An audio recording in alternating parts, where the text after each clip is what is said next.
that cartoon of the two turkeys standing there talking, and you see another turkey being led away by a guy with an axe, and one turkey says to the other turkey, "Look at him."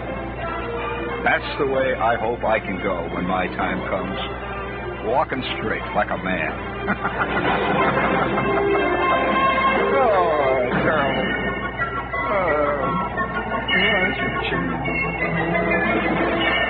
What's this? Oh, for crying out loud. Would you look at my horoscope for today? That's silly. Listen to my horoscope then. Okay, listen to my horoscope for today. Seek favors with higher-ups who are in a position and mood to do so right now. Then, out to the social. And they're all off today. Somewhere Mr. Smith is ready to talk business.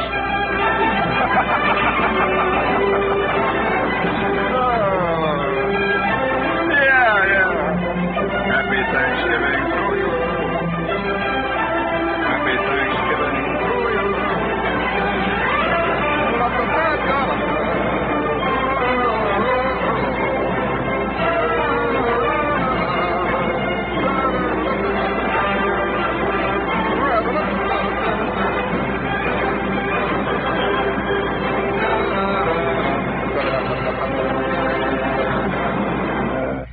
The most distinctive sound. I'm going to be in very bad taste. Are you ready for very bad taste? I mean, in Thanksgiving? No, I better not. Give me some cheap guitar music, will you, Herbo? I thought of a terrible, terrible gag. I'm not going to say it. Have you ever heard a Thanksgiving poem, friends? Well, you are about to hear a Thanksgiving poem. All set? I wish you all that pen and ink could write, and then some more. I hope you cannot even think of half you're thankful for. I hope your table holds a wealth of prime Thanksgiving fare, and love and peace and joy and health will all be seated there. I trust your guests will all be bright, but none of them too wise, and each will bring an appetite for mince or pumpkin pies. I hope the fowls will all be fat, the cider sweet to quaff, and when you snap a wishbone, that you'll win the larger half. I like that little corny sentiment stuff. Here's one called When Father Carves the Duck. We all look on with anxious eyes when Father carves the duck, and Mother almost always sighs when Father carves the duck. Then all of us prepare to rise and hold our bibs before our eyes and be prepared for some surprise. When Father carves the duck, he braces up and grabs a fork whenever he carves a duck, and won't be allowed a soul to talk until he's carved the duck. The fork is jabbed into the sides, across the breast the knife he slides, while every careful person hides from flying chips of duck. The platter's always sure to slip when Father carves a duck, and how it makes the dishes skip. Potatoes fly amok. The squash and cabbage leap in space. We get gravy on our face, and Father mutters Hindu grace whenever he carves the duck. We then have learned to walk around the dining room and pluck from off the windowsills and walls our share of Father's duck, while Father growls and blows and jaws and swears the knife was full of flaws, and Mother laughs at him because he couldn't carve a duck. Bring it down, Herb. Hold it there. You know, I'll tell you, Thanksgiving, it's fantastic. You can't even explain it to anybody else. This is one of those purely, truly, total American holidays. Total. And it's even that, is getting to be totally automated. Have you seen those turkeys that are already basted? I'm not kidding you. Do you see that? You can get somebody. Not many people probably have them. You can get turkeys that have got basting. And how do they ever do that? I suppose while the turkey's walking around, they inject it. Wait! I'm telling you, wait. I'm serious. Wait till they start growing turkeys that are already stuffed. I'm growing them. I can just see this turkey. One this is oyster stuffing. Now this is chestnut, and of course, it's kind of silly. And we are. We're fascinating people. And when I was at the school, I went to for a very brief time. I went to a university where they had a big farm department, agricultural department. They had all kinds of fields of peanuts and soybeans and all that jazz going. And one of the things they were working on at that time, and now you see them, of course, in the A&P, but one of the things they were working on in the farm or the agricultural genetics section, they were working on turkeys that are nothing but, everybody wants a breast of turkey, this is a whole bit. They were working on turkeys that were nothing but gigantic breasts, with these little feet on the bottom. And, no, serious, nothing else. No other part of the turkey was wanted. And so they eventually created these turkeys, if you see them in the stores now, they look like bowling balls. They're round, and they got little feet sticking out the side. And they're totally made out of, carving, white meat, breast, and all that stuff. Well, when I saw that, I said, man is messing with nature. I mean, he is. If you know anything about real wild turkeys, you ever seen a wild turkey? Very few people have ever seen one. A genuine wild turkey.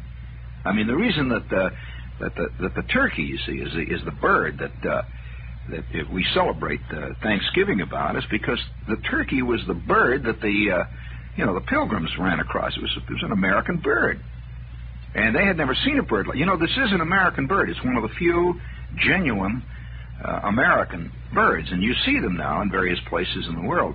But they originated here, the turkey, the bird that we know as the turkey. And I'll never forget one time since we think of turkeys now as butterball, and we think of them as frozen. And the turkey is one of the world's dumbest birds. Are you aware of that? Absolutely. The turkey has got a brain about the size of the head of a pin, and a real dumb bird. And turkeys they flock them. One turkey does something. If you have a flock of turkeys, one turkey may panic for some reason or other, and all the turkeys then will just go totally ape and kill like 5,000 of them in 5 minutes just from running over the cliff. Or they're worse than lemmings. Well, anybody who has ever been in the great Midwest outside of the New York area knows about turkeys. And I'll tell you 2 turkey stories about real turkeys, the kind of turkeys that you eat. That one of the times that one of the very few times that because I'm a turkey ape. I love turkey as a food. I think it's a great food. And I'm literally a turkey nut. I go ape over turkey. However, one time I really got bugged with turkeys. That they grow a lot of turkeys in Indiana. Turkeys are particularly suited to that climate, and you'll find turkeys there. You'll find them. A large number of turkeys come from Wisconsin, for example. You'll find turkeys in Michigan. Large numbers of turkeys in Michigan. Now, turkey is not grown the way you grow chickens. Most people think of a turkey as a kind of a big chicken. Oh no, a very different breed of cat, I'll tell you. And there's a couple of kinds of turkeys, but I remember one night, I'm in a hurry. And I don't recall where I was going, but I was in a hurry. And I'm in a car. Got it? And it was a cold, dark night. It was about this time of the year. It's Indiana. And this is a sight of turkeys you never see. And I'm driving. I say to myself, well, I'm going to make a shortcut, see, and I'm going to come over there, and I know this road, I'm going to go down that road, and I'll cut off a half an hour, see. So I'm driving like mad. I've really got to get to this place. And to be honest with you, it involved a girl, in case you're interested. I mean, this is the kind of mad, boy, when you get mad over a chick. I mean, that's bad mad. That's a bad one. So I'm hurrying over to this place, and it's dark and it's cold, and I'm in my Ford, and I'm about 18 years old, and I'm really got to see this girl. I'm driving through this road when all of a sudden I see a light ahead of me. Just right in the middle of the road, I see this light. So I start slowing up. I figure there's a car stopped there. It's a narrow road. It's about a lane and a half. These asphalt type roads that you see in the country. And I see this light, and it's cold. It's slightly raining. It's a miserable, crummy night. And I see a light. So I slow up, and I see ahead of me a great dark mass on the road, just sort of stretching endlessly. And in the middle of this great dark mass is a man. And he's carrying a lantern. He's got a light. He's got one of these Coleman lanterns. You know, these Coleman lights, real bright things. See? And I can see the light is casting a round shadow all around. You can see almost maybe a circle around him of light, maybe 10, 15 feet around him. And it was this insane, wild-looking, almost, well, it was like out of a monster movie. This apparition. That all around him is this writhing, moiling crowd of turkeys that he is walking along the road with. You know, they heard them, and he's taking them somewhere. And you could see this white light from the Coleman lamp playing on these turkey heads. Now, a turkey is not a beautiful bird from the neck up. He kind of looks bad, you know. And he's got these red wattles hanging, and the comb and all that stuff, and his eyes. And the eyes, there's a certain maniacal, strange quality to turkey's eyes. And with the light, wait until later. With the light hitting the eyes of these turkeys, you could see them glowing. They you know how certain animals' eyes will glow in the dark? Well, I don't know whether you've ever looked at a turkey eye in the dark, friend. A turkey eye in the dark, I'll tell you, is enough to make you swear off anything. I mean, it was well, I pull up, you see, and there's these turkeys, and they're all sort of moving like a great mob of ants or something, and they all stay together, very close, tight-knit thing, see. And they're going. That is why you know how turkeys go. That's the sound of a turkey. And they're calling back and forth in the darkness. Well, I stop, see, and here's the farmer. He's just walking along with his turkeys. He must have had 7 trillion of these babies, you know. Well, I decide what I'm going to do is I'm going to back up. He says, right away, I thought, holy smokes, I'll never get through here, you know. I'm not going to go driving over the fields with the Fords, you know, busting the axles and all. I can't get around them. The turkeys spread out on the shoulders of the road, and, it was just like getting behind some herd of warthogs or something. So, you know, like,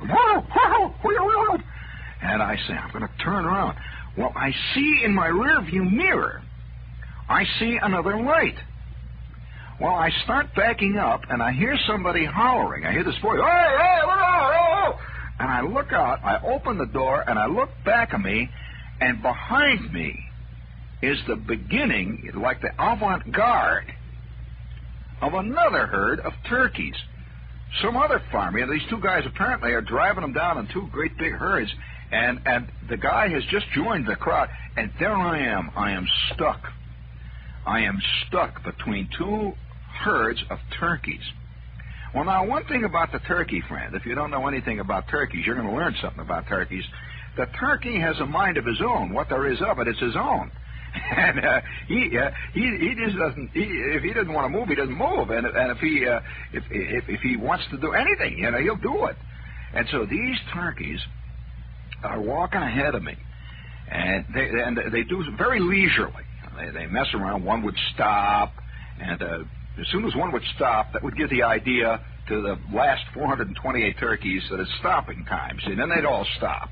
And then the guy would come back and he'd holler at them in turkey talk. And then they'd start moving. Then they'd look. Then they start moving sideways. Then they'd move the rest back and forth. They go, these turkeys.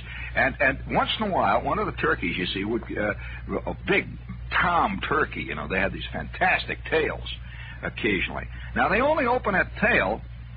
That big tail opens up like an enormous fan. You've seen pictures of them. Well, the only time they open that tail up is when they see, let's say, a lady-type turkey showing up, see, that looks kind of good to them, see? So they open up this tail, and then they start showing off. Are you aware that tail is all part of the big act? You know, well, it's the equivalent of, you know, a guy gets himself a suit down at Barney's, you know, with a nipped-in waist, you know, and it's speaking of turkeys, this is WOR, friends, and this is Radio Free Broadway here at I hope, I hope all those yams are settling down good. I'll let cranberry. Be careful, Have you ever had cranberry wine? Woo-hoo-hoo! Oh, I'm telling you, cranberry makes a wine that blows the top right off of your bean. Right off. Never had it, huh? Well, maybe I'll have to settle for Miller beer. Hit that thing. Yeah, Miller beer. Yeah, pass that over. You can tell I'm in a good mood tonight. There's something special about Miller High Life. Yeah, it's beer. That's what's special about it. A satisfying beer. With a hearty, robust flavor. That's not like those other beers, Always deep down good. Get you right where you live. Simply because Miller makes it right. They don't mess around. They don't make any fake beer. In bottles, in champagne gold cans. Yeah, you just suck that old bottle, man. Miller High Life, the champagne of bottled beer. You know why they call it High Life, don't you? Miller Brewing Company, Milwaukee.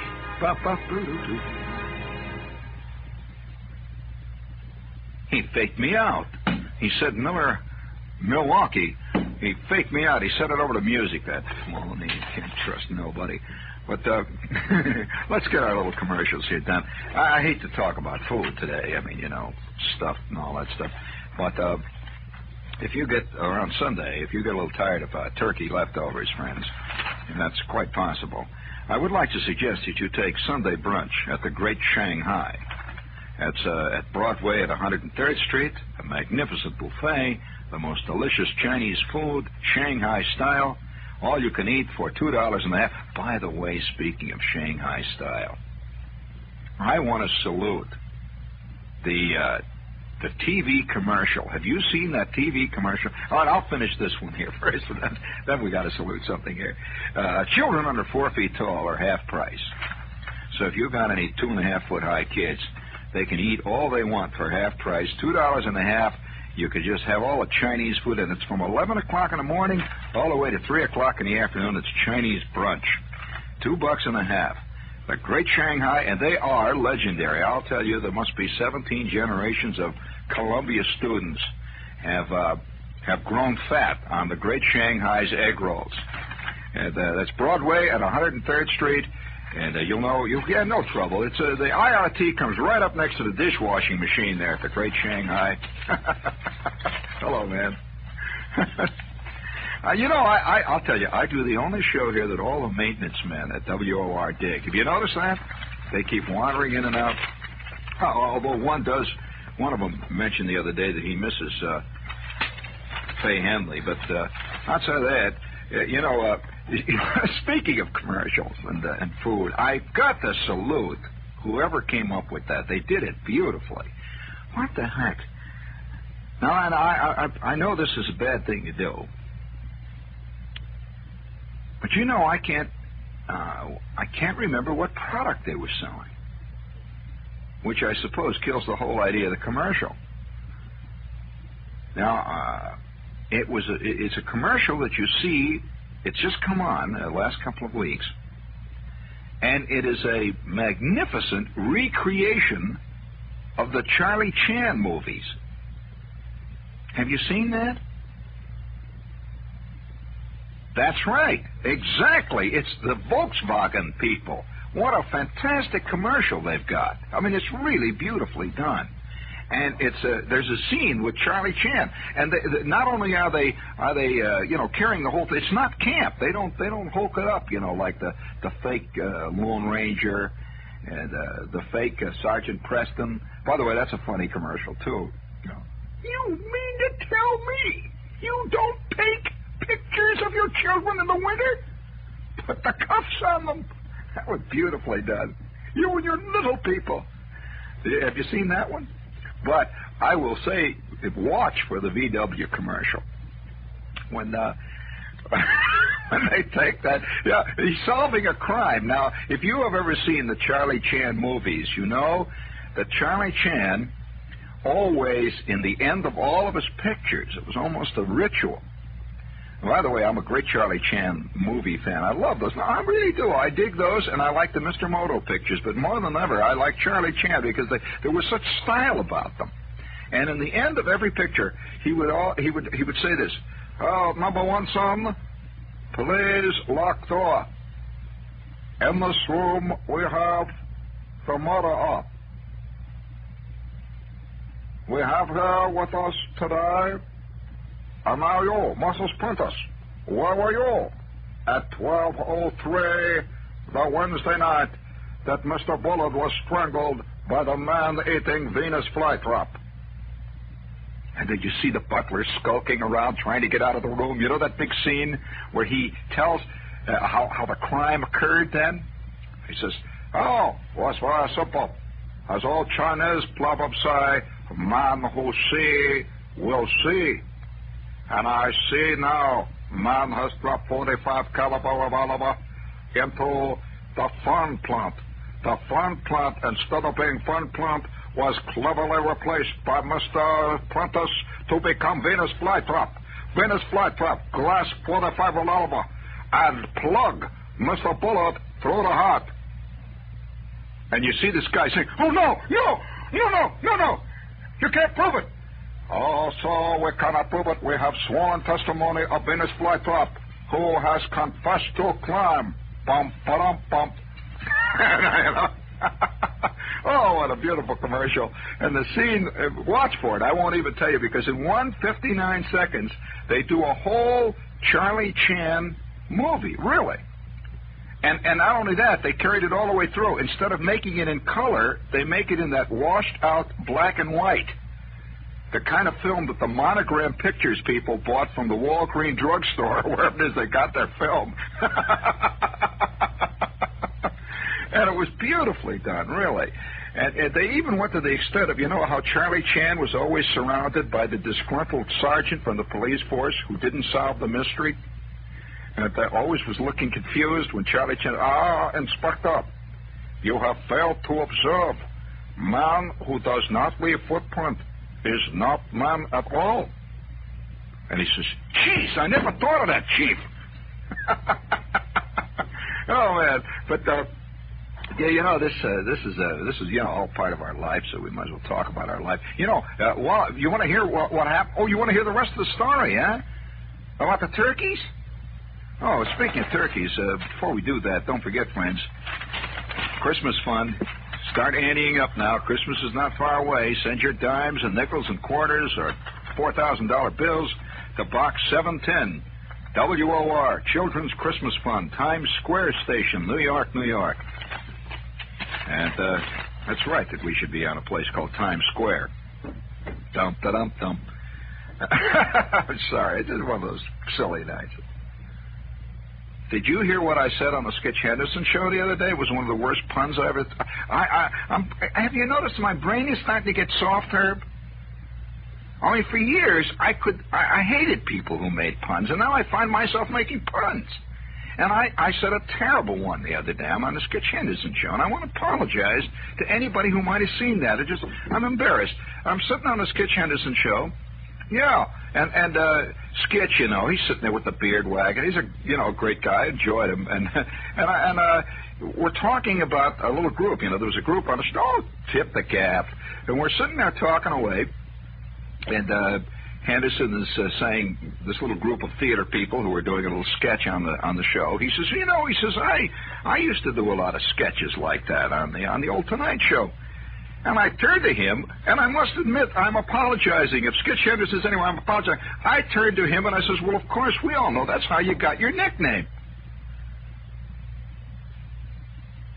Well, I want to tell you, even the band got mad. One guy threw his guitar down on the floor, and, you know, he just sulked for the rest of the afternoon. It was so bad. Sketch Henderson. Oh. Skitch looked at me, and, you know, you could just see in his eyes, you could just see all of a sudden they clouded over, and it meant one thing: you aren't ever going to get on this show again, Jack. Well, that kind of junk.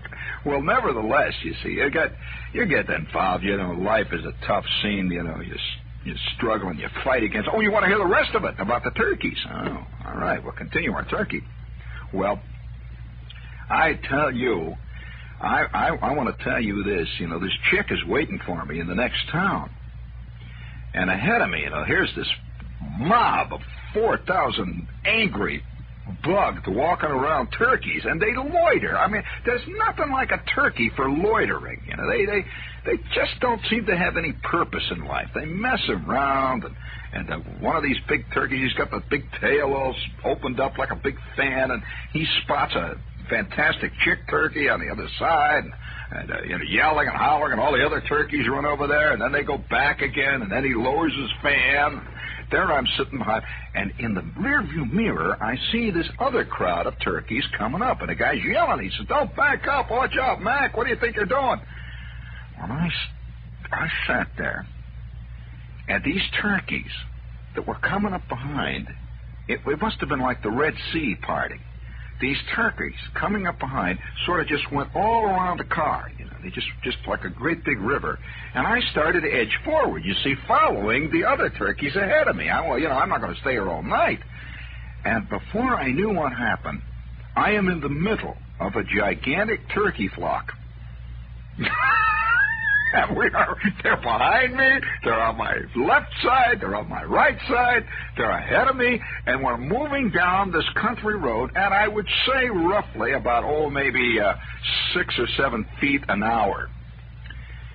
And all around me, and one turkey got caught under my differential in the back, and we had to get out and pull him out. They're going under the car. You know, it's very dumb, you see. Yeah, he thought it was the sky. He's caught under my differential, you know, and they're going, I could hear him under my floorboard. Now, one thing you probably are not aware of turkeys en masse have a they're extremely gamey. That's all I got to say. And they're very, very gamey. And furthermore, they're very uninhibited. I mean, their personal habits are not exactly the kind of personal habits. And so these turkeys are all around. I'm driving forward, and it's like it's like a surrealistic nightmare, surrealistic dream. And the farmer ahead, he's waving the lantern. The guy behind me's got his lantern, and the entire entourage moved over the landscape like a scene out of an Ingmar Bergman movie. The turkeys are quacking. And I'm sitting in the car quacking, and we're moving out. And it must have been like an hour and a half. We finally get to the end of this road. Well, I'm going to wait, see, which way the turkey's going. It was a T road. Now, have you ever seen, the T road where the main road, which we were on, splits off, and there's 2 roads go off in either direction, see? And I'm saying to myself now, I'm going to see which way these guys are going to turn with the turkeys. And when they go that way, I'm going to go the other way. Well, the guy in the front turns right, the guy in the left turns left. There I am stuck.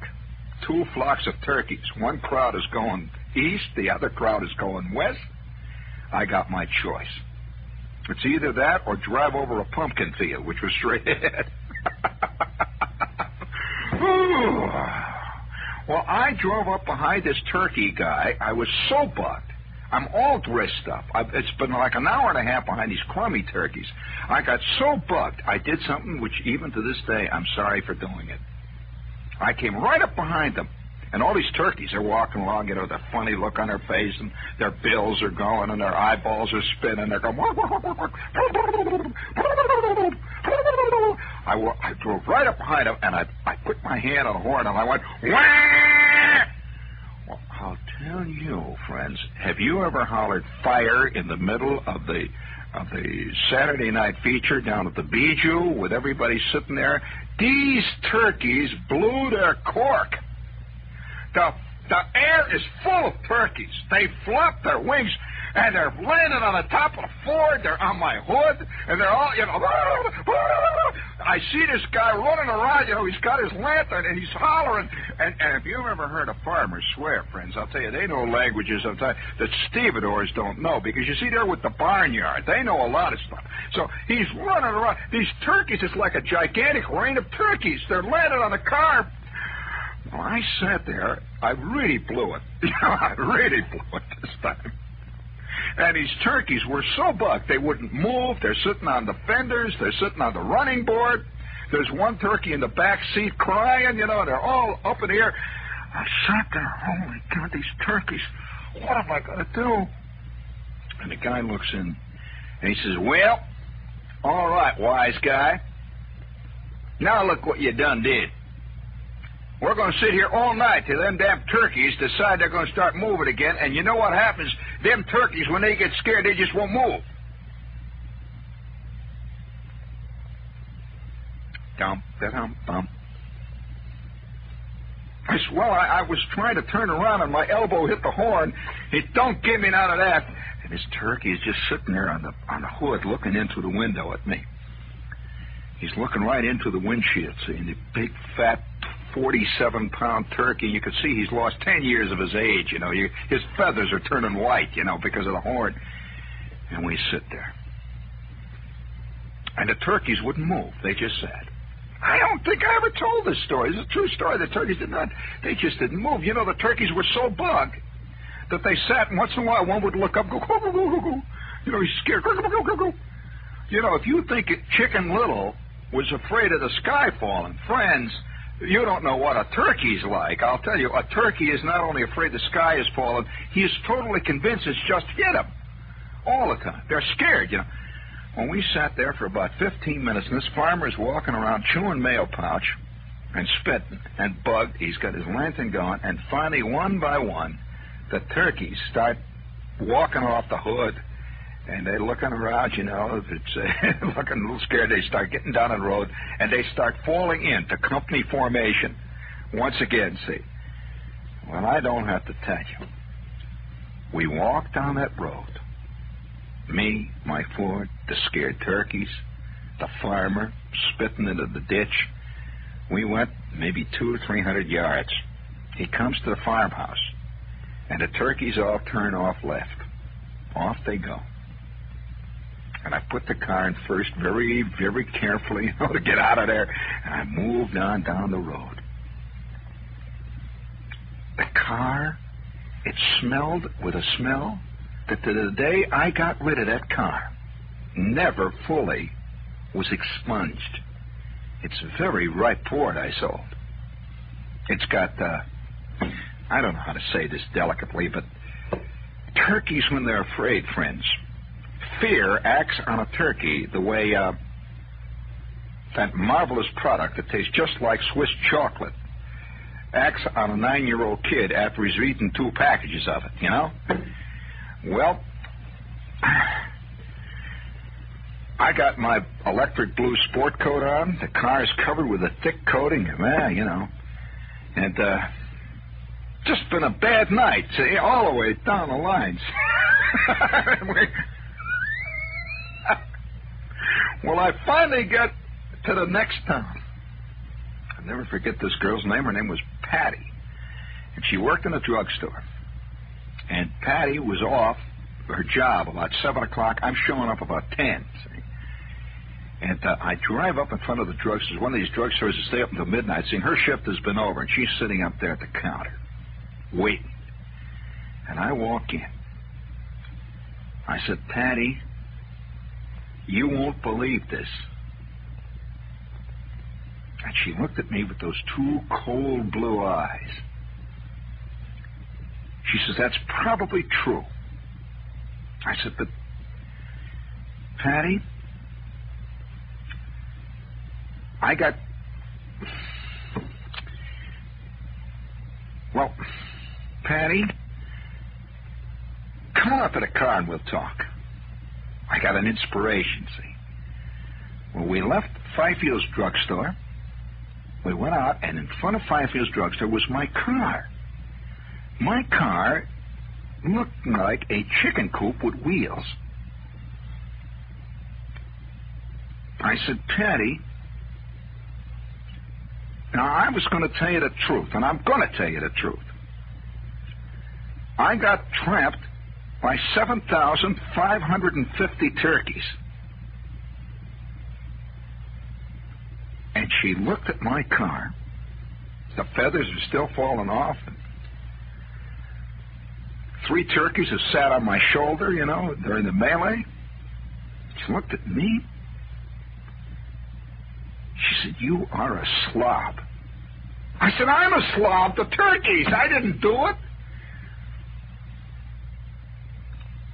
She says, all right.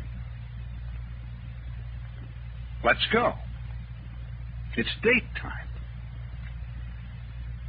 Well, I had to wipe off the handle of the car. She got in, and she's all dressed up. She had her dress on under her uniform. She sits in the front seat of the car there. And I'll tell you, it was just a very bad scene. The turkey in the back seat, he'd gotten excited too. And what was so fantastic? Do you know that the next day I found 3 turkey eggs on the back seat of the car? I didn't know they laid eggs, Somehow I had an idea turkeys came from the A&P, There were big eggs back there. Well, we start to go along the street. And it was just terrible. We start to go along the street, and I'm supposed to be taking her to dinner. And we pulled up in front of this place where they had the dinner, and then I got out, and it was just terrible. Everything's going down here. We walk in, and what do you think they had as the special that night? I don't even have to tell you. That night's special was turkey with stuffing. One of my friends, probably. That had ridden along with me, I picked up a hitchhiker. Well, Patty and I sat there. The car is smelling up the block. I'm sitting I had immediately in the restaurant, I went into the gentleman's room, and I'm wiping it off, and there's an attendant in there. See, there's an attendant sitting, the attendant of the John Oil, he's sitting there, and he's got Combs and Lucky Tiger and stuff like that, see? And I've got this stuff all over my shoulder, and he comes up, and he says, how are you, sir? I said, fine. He says, can I help you, sir? And he takes out this spot remover. He says, what is that? They ask you when they're taking a spot, what is it, see? And I said, well, he says, well, what is it? It looks like, he says, it can't be what it looks like. I said, it is. He says, chickens? I said, worse than that. He said, what do you mean, geese? I said, no, worse than that. He said, well, what is it? Guess. What is it? I said, turkey. He says, turkey. That'll never come out. Did you know, friends, it never comes out? That's right. Right now, today, I've got a turkey spotted sport coat in my closet. And if turkeys ever really come back as a decorative item, I'm ready. And so would you give me a little romantic? Give me, that's it. There you go, see. Ever since that time, friends. Yeah.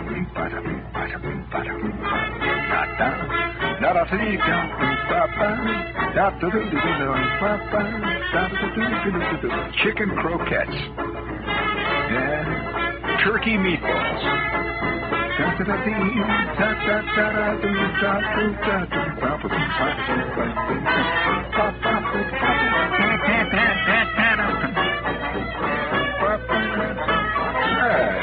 enough of that.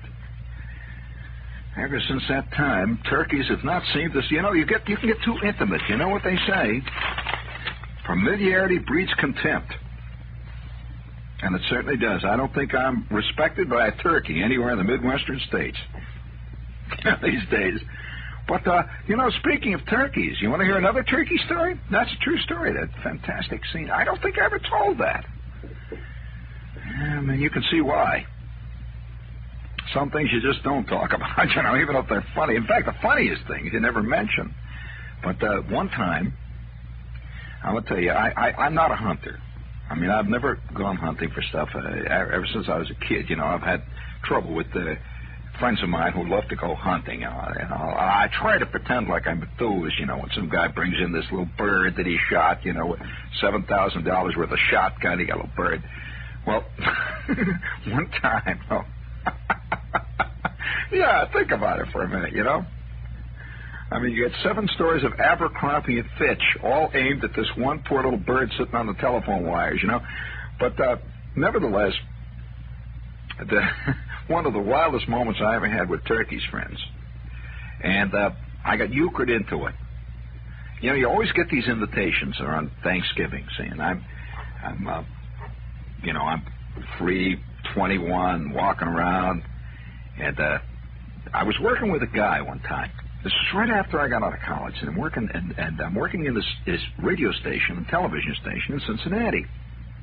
And one of the executives walked in, and he says, listen, he said, you really want to do something great on Thanksgiving? And I said, yeah, I'd already prepared, my mind already was set for Thanksgiving dinner at the H&H, And he says, well, look, he says, how about taking up an invitation? I'm going to give you an invitation. He said, you really want to do something great? I said, yeah. He said, okay. He says, tonight, after work, he says, you're off tomorrow, Thanksgiving. He says, tonight, after work, me and Fred, he says, we're going to meet you. He said, I'm going to bring my wife. And he says, we're going to go someplace. He says, you're going to have a Thanksgiving you never believe. So I said, okay. Now, remember, this is Cincinnati. So the next night, in the car, and we drive out to the airfield. We get out there, and here's this private airplane. And 6 of us get into this plane. They got a pilot, and they fly. We fly straight south. And I keep saying to Fred, I said, Fred, where are we going? He said, you wait. Fantastic. We fly south. We're flying about 2 hours. We land in an airfield in Tennessee. And 20 minutes later, I am wearing a canvas suit. I'm in the deep woods. And I'm hunting for wild turkeys. And I can't get out of it, I mean, it's such a big thing. After such a big celebration, and the whole thing, you can't say to the guy, get out, you're flown 7,000 miles. And now I am sitting in a bramble patch. And we're on the edge of a swamp in the deep, dark mountain fastnesses of Tennessee. This is strictly Snuffy Smith country. And I saw, a lot of these big, tall, skinny natives walking around with white lightning over their shoulders. And we got a guide who's one of those guys, he kept spitting into the jug and then drinking. I'm telling you the truth. That adds a little bit. So we're sitting, I'm sorry, this is life. You're life. So we're sitting in the middle of a bramble patch. I am, and I've got this shotgun. And they have told me that the turkeys go by here. The turkeys walk by. They like you're hunting deer. You see, they wander around. And he says, you stay right here and don't move a muscle. Be very quiet. And so everybody is spotted out there in the blinds. We're waiting to see. Now I had never seen a wild turkey ever in my life. And we've come 8,000 miles by air. And I'm scrunched down. It's cold. My ears are falling off. And I got this bourbon. I'm sipping a little bourbon once in a while. When all of a sudden, I was there about a half an hour. Something flicks. I see a leaf move. And sure enough, a head comes out and looks around. And I can see him outlined against the sky. He takes a step, and there he is. A wild turkey. He's beautiful. Fantastic. You have no idea how tall and thin, and they stand up high on their legs. They're in the wilds. They're brown and gold, and yellow, and there's little flecks of iridescent green, and that big head, and they're totally different than those other dumb turkeys. Boy, is he sharp. He's looking around. See? Well, I got my shotgun, and I know these other guys are sitting around with shotguns. I ain't going to see this happen. So I reach down. I'm watching that turkey. He goes, he's calling for a friend. And I hear one of my buddies over there with his turkey call go, and his turkey looks up. And I say, oh, no, you don't, Dad. And I reach down and I take a rock. And I said, here, buddy. get going while the going is good. And I throw that rock, and he goes, up in the air he goes. And I can see him going over the horizon, safe. You've never seen anything in your life until you've seen a wild turkey in full flight. Fantastic. They make butterballs look like butterballs.